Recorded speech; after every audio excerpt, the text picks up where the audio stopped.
આજે પરિસ્થિતિ બહુ ખરાબ છે।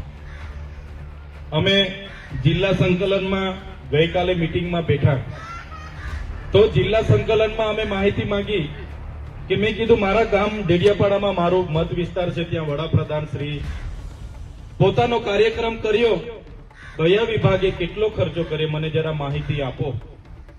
તો એમણે એક એક કચેરીઓના ટોટલ ખર્ચાઓ મને આપ્યા છે। એક એક કચેરીઓના ટોટલ ખર્ચાઓ કરોડોમાં ખર્ચાઓ છે। 7 કરોડનું મંડપ, 2 કરોડનો ડોમ, 5 કરોડનું સ્ટેજ, 2 કરોડના ચા નાસ્તો, 7 કરોડની બસો, 50 લાખનું પાણી, 50 લાખના ફૂલગુચ્છા, કેટલા કરોડોના બેનર, કેટલા કરોડોના આપણે ટોયલેટ, 2 કરોડના તો ટોયલેટ વાન ખરા ને એને 2 કરોડ રૂપિયા। અહીંની બધી હોટલોમાં લાખો રૂપિયા બિલો ચૂકવ્યા છે। બધી હોટલ રાજપીપળા, કેવડિયા, નેત્રંગની મહિન્દ્રા ક્લબમાં 18 લાખ રૂપિયા ચૂકવ્યા ને એક એક અધિકારીએ એક ટાઈમ ખાવા માટે એક ડીશના 3000 રૂપિયા। સવારે ચાના અલગ, બપોરના લંચના અલગ ને ડિનરના અલગ।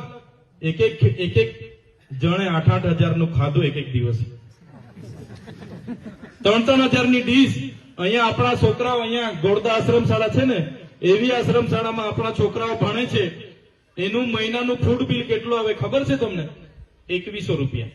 2100 રૂપિયામાં એને આખો મહિનો, એમાં એનું રૂમની લાઇટ આવી ગઈ, પંખો આવી ગયો, એનું પાણી આવી ગયું, એનો બિસ્તરો આવી ગયો।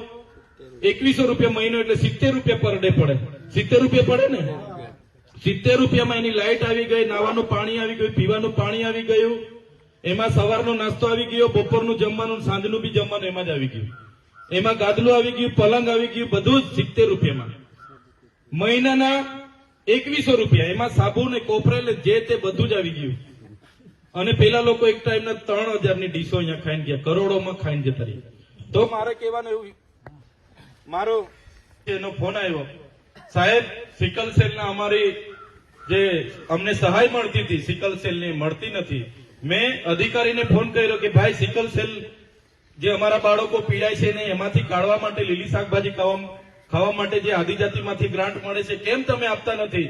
માર્ચ મહિનાથી કેમ બંધ છે? એને મને કીધું સાહેબ ગ્રાન્ટ નથી। આપણા બાળકોની શિષ્યવૃત્તિ છેલ્લા 2 વર્ષથી બંધ છે। પેલા અધિકારીને મેં પૂછ્યું કે ભાઈ કેમ તમે શિષ્યવૃત્તિ નથી આપતા? ગ્રાન્ટ નથી। આદર્શ નિવાસી અને તમામ શાળાઓમાં છોકરાઓને 2 જોડી કપડા આપવાના, બૂટ આપવાની જોગવાઈ છે, એ ગયા વર્ષથી મળ્યા નથી। મેં પૂછ્યું કેમ આપતા નથી? તો ગ્રાન્ટ નથી। અને અહીંયા તમે 50-50 કરોડના પ્રોગ્રામો તાઇફા કરીને અમારો ગ્રાન્ટ વાપરીને જતા રહો, કઈ કેટલું વ્યાજબી છે? આ પ્રોગ્રામ થયો આટલા બધા આદિજાતિના ગ્રાન્ટના, આપણા ગ્રાન્ટના પૈસા વાપરાયેલા છે। આ કોઈ નેતાના ઘરથી પૈસા નથી આવ્યા, એમાં હું તાળી પાડો છો ભાઈ? આપણા છોકરાઓના આંગણવાડીના બિલો મંજૂર નથી થતા, ગ્રાન્ટ નથી એના માટે, અને એ પૈસા અહીંયા તાઇફાઓમાં આ લોકો વાપરે છે। પહેલા વિકાસ પર્વ કર્યું 15 દિવસ, પછી વિકાસ મહોત્સવ કર્યો, રથ લઈને ફર્યા, બેસણામાં મીટિંગ કરી, મોસ્તામાં મીટિંગ કરી, ચિકદામાં મીટિંગ કરી, કેવડીમાં મીટિંગ કરી, સામરપાડામાં મીટિંગ કરી, છોલિયામાં મીટિંગ કરી।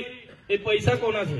એ આપણા બધાના ટેક્સના પૈસા છે। તમારા ને અમારા બાળકોના શિક્ષણના અને વિકાસના પૈસા ત્યાં વાપરે છે। હમણાં માર્ચ ઓફ યુનિટી કાઢી, એ મંડપના લાખો રૂપિયાના ખર્ચા, રથના ખર્ચા, એ કોના ગ્રાન્ટમાંથી? એ એમની પાર્ટીના ગ્રાન્ટમાંથી નથી, આપણી જે ગ્રાન્ટ જિલ્લાની આવે છે એમાંથી ખર્ચાઓ કરે છે। એમના બેનરો રસ્તે જોયા હશે, એમના નેતાઓના રજનીકાંત કરતા પણ હાઈફાઈ બેનરો લગાડેલા છે, જોયા ને?